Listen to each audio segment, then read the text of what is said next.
శ్రీ గురుభ్యో నమ. శ్రీమాత్రే నమ. ఆదిత్యాయ చ సోమాయ మంగళాయ బుధాయ గురుశుక్ర శనిభ్యే రాహవే కేతవే నమ. శ్రీమాత శ్రీ మహారాజ్ఞి శ్రీమత్ సింహాసనేశ్వరి చిదగ్నిగుండ సంభూత దేవకార్య సముద్యత. అందరికీ నమస్కారం. ప్రతి మాసంలాగానే మరి ఈ మాసం అంటే జనవరి 2025 ఫిబ్రవరి మాసం గాను మాస ఫలితాలు ఎలా ఉన్నాయి, ఇందులో ఉద్యోగ, వ్యాపార, వివాహ, విద్య, సంతాన విషయాల్లో ఎవరు ఏ రకమైనటువంటి ఇబ్బందులు ఉన్నాయి, యోగించే గ్రహాలు ఏంటి, యోగించినవి ఏమి అనేటువంటివి తెలుసుకోవడం కోసం చేస్తున్నటువంటి ప్రయత్నంలో ఈ వీడియోలో ఇందులో ఫిబ్రవరి 2025లో రెండవ పక్షం గ్రహస్థితి ఎలా ఉంది. గ్రహస్థితి కనుక చూసినట్లయితే మనకి వృషభంలో గురువు, మిథునంలో కుజుడు, అలాగే మరి కేతువు కన్యలో, రాహువు మీనంలో, మకరంలో రవి బుధుడు మొదటి పక్షం వరకు ఉంటే ఇప్పుడు రెండవ పక్షంలో రవి బుధుడు కుంభంలోకి వస్తూ ఉన్నారు. ఇక కుంభంలో ఇప్పటికే అంటే ముందు నుండి కూడా మొదటి పక్షంలో కూడా ఉన్నటువంటి శని ఉంటాడు. ఇది మనకు ఇప్పుడు ఉండేటువంటి గ్రహస్థితి. ఇక శుక్రుడు మీనంలో కనిపిస్తాడు. ఈ రెండవ పక్షంలో ఉన్నటువంటి గ్రహస్థితి ఇది. దీనికి అనుగుణంగా మరి ఫలితాలు ఎలా ఉన్నాయో చూద్దాం. 2025 ఫిబ్రవరి మాసంలో రెండవ పక్షంలో రాశి యొక్క ఫలితాలు ఎలా ఉన్నాయో చూద్దాం. దీనికి ఏంటంటే రవి బుధుడి యొక్క మార్పు మాత్రమే కనిపిస్తుంది. చంద్రుడు ఎలాగో 2.5 రోజులకు ఒక్కొక్క రాశి చొప్పున మారుతూ ఉంటాడు.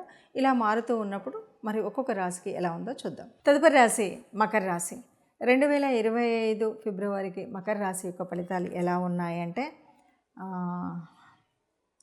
ఇందులో ఈ మకర రాశి వారికి యోగించే గ్రహాలు ఏవైనా ఉన్నాయంటే బుధుడు, శుక్రుడు, శని మంచి యోగకారకులు.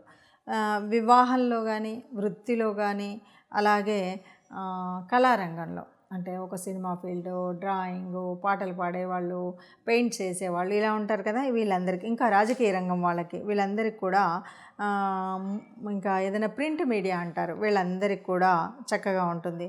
ఇంకా ఈ మాసంలో వీరికి దూర ప్రయాణాలు అని చెప్పచ్చు. దూరదేశం కంటే కూడా దూర ప్రయాణాల యొక్క యోగం అయితే ఉంది. ఇదంతా కూడా పాజిటివ్గా ఉన్నప్పటికీ ఒక్క విషయంలో చాలా జాగ్రత్తగా ఉండాలి. కుటుంబ విషయంలో చాలా చికాకులైతే ఉంటాయి. అట్లాగే కొత్త వ్యక్తుల పరిచయాలు, కొత్త వాళ్ళ స్నేహాలు, వీటి వల్ల లేనిపోని అనర్థాలు తెచ్చుకోవడం అవుతుంది. ఎవరైనా కొత్త వారితో పరిచయం అయినప్పుడు చాలా జాగ్రత్తగా ఉండాలి. సరేలే మన వాళ్ళే చాలా క్లోజ్ అయిపోయారు, ఒక్క రోజులోనే ప్రాణమిత్రులయ్యారు అని అనవసరపు చిక్కులు తెచ్చుకోకూడదు. ఈ విషయంలో జాగ్రత్తగా ఉండాలి. అలాగే ఆరోగ్య విషయంలో కూడా చాలా జాగ్రత్తగా ఉండాలి. దీనికి దైవ సన్నిధి చాలా ఉపయోగపడుతుందనే చెప్పచ్చు. అయితే ఏంటి అంటే వీళ్ళకి ఎలా ఉంటుంది అంటే మొదటి పక్షంలో రెండవ వారం అనుకూలంగా ఉంటుంది. అట్లాగే రెండవ పక్షంలో చివరి వారం అనుకూలంగా ఉంటుంది. అంటే ఏదైనా ముఖ్యమైనటువంటి కార్యక్రమాలు మొదలు పెట్టాలన్నా చేయాలన్నా, మిగతాది కొంచెం అననుకూలంగా ఉంది కాబట్టి ఆ సమయంలో ప్రారంభించకపోవడమే మంచిది అని చెప్పచ్చు. సరే, ఏది ఏమన్నా సరే మిశ్రమ ఫలితాల కిందగానే మనం చెప్తూ ఉంటాం. కాబట్టి కొన్ని రంగాల వారికి చాలా బాగుంది, కొన్ని రంగాల వారికి కొద్దిగా ఇబ్బందిగా ఉంది. కాబట్టి మనం చెప్పుకున్నట్టుగా ఏదైనా కళారంగంలో ఉన్నటువంటి వారికి చాలా బాగుంటుంది. ఎవరైనా వివాహాల కోసం ప్రయత్నం చేసేటువంటి వారికి చక్కగా వివాహ సమయం అని చెప్పొచ్చు. దూరదేశాలకు వెళ్ళాలనుకునేటువంటి వారికి ఇది సరి అయినటువంటి సమయం అని చెప్పుకోవచ్చు. ఏది ఏమన్నా సరే ఏలాంటి శనిలో ఉన్నటువంటి చివరి దశలో ఉన్నటువంటి స్థితి కాబట్టి సో నవగ్రహాల దగ్గరికి వెళ్ళడం, లేకపోతే శనిగ్రహ ఆరాధన చేయడం అనేటువంటిది ముఖ్యంగా పెట్టుకొని చేసినట్టయితే బాగుంటుంది. అలాగే ఇష్టదేవత ఆరాధనతో పాటు ఈశ్వర ఆరాధన కూడా చాలా ముఖ్యమైనటువంటిదిగా చెప్పచ్చు. ఇప్పటి వరకు ఉన్నటువంటి గ్రహస్థితిని చూసాం కదా. ఎప్పుడూ కూడా గ్రహాలు మనకు అంటే కదులుతూనే ఉంటాయి.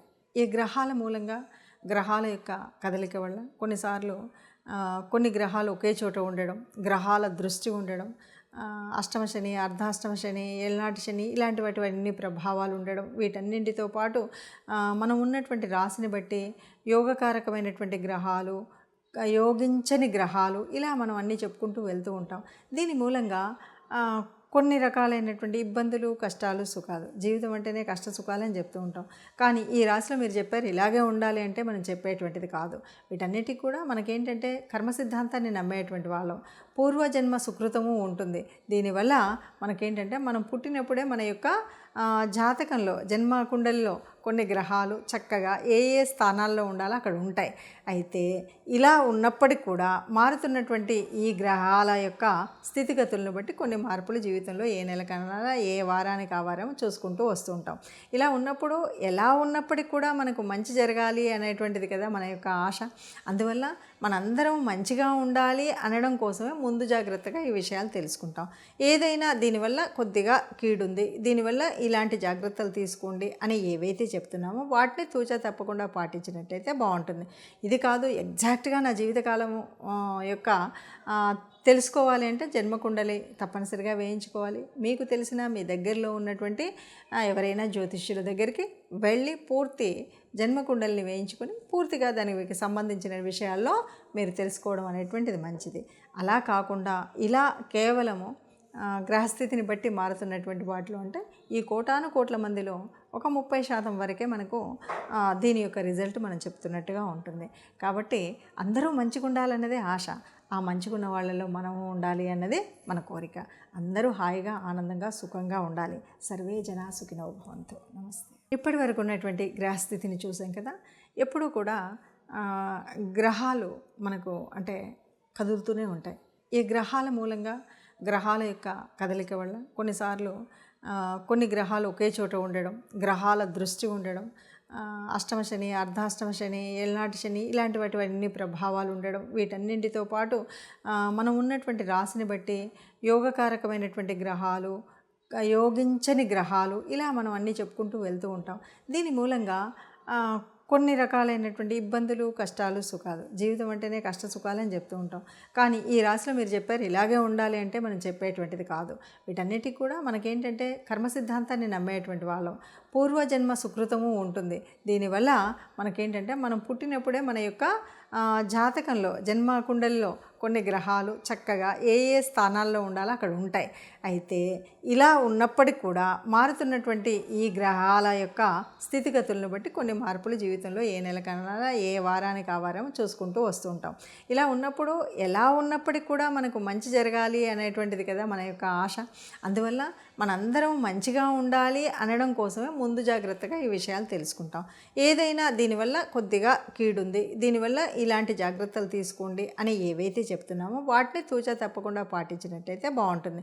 ఇది కాదు ఎగ్జాక్ట్గా నా జీవితకాలం యొక్క తెలుసుకోవాలి అంటే జన్మకుండలి తప్పనిసరిగా వేయించుకోవాలి. మీకు తెలిసిన మీ దగ్గరలో ఉన్నటువంటి ఎవరైనా జ్యోతిష్యుల దగ్గరికి వెళ్ళి పూర్తి జన్మకుండలిని వేయించుకొని పూర్తిగా దానికి సంబంధించిన విషయాల్లో మీరు తెలుసుకోవడం అనేటువంటిది మంచిది. అలా కాకుండా ఇలా కేవలము గ్రహస్థితిని బట్టి మారుతున్నటువంటి వాటిలో అంటే ఈ కోటాను కోట్ల మందిలో ఒక 30% వరకే మనకు దీని యొక్క రిజల్ట్ మనం చెప్తున్నట్టుగా ఉంటుంది. కాబట్టి అందరూ మంచిగా ఉండాలన్నదే ఆశ. ఆ మంచిగున్న వాళ్ళలో మనము ఉండాలి అన్నదే మన కోరిక. అందరూ హాయిగా, ఆనందంగా, సుఖంగా ఉండాలి. సర్వే జనా సుఖినో భవంతు. నమస్తే.